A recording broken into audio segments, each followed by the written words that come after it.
Okay, so let's talk a little bit about Otto's beautiful drawing. So these are the 5 Wellville cities. Communities. Communities. Yeah. Health, not healthcare. Communities, not cities. $5 each time. Journal that, oh God.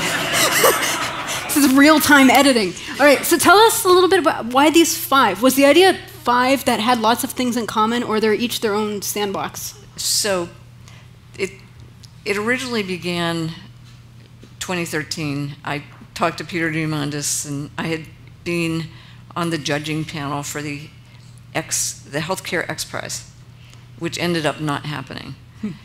And the idea was take a population of covered lives of an insurance company, apply some intervention, and do the financial model and see who would win.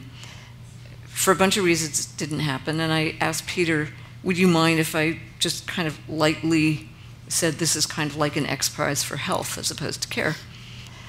And the idea was 5 communities, 5 places, 5 million if we could get it, in 5 years. Oh, and 5 metrics. Very clever. And I thought somebody should do this. I was going to give a talk saying, somebody should do this. Well, so I gave a talk, said I would do it, and then I had to figure out how.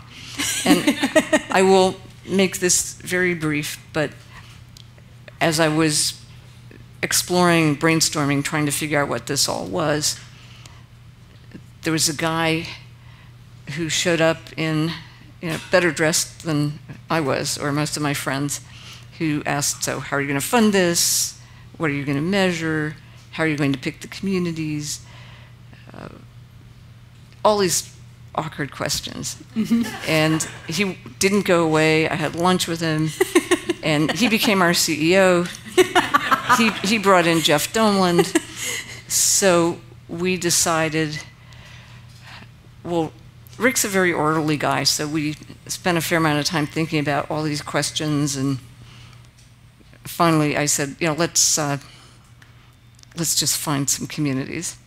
So then we created this amazing long application form. You had to be under 100,000 people. You had to be geographically self-contained. So the idea was whatever happened in the community would reverberate within the community rather than getting dissipated out. So it's not like one of these neighborhood programs, but you never know. They don't have lunch together. They go have lunch the next neighborhood over where they work or something.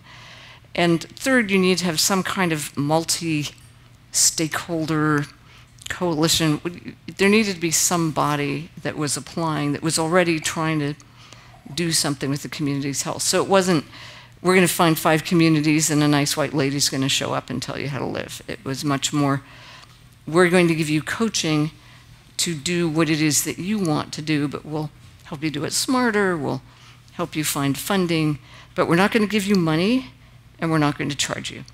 So is it kind of like a business accelerator model, or? Not really. It's sort of in situ. I think of it more as an executive coach or a gym coach.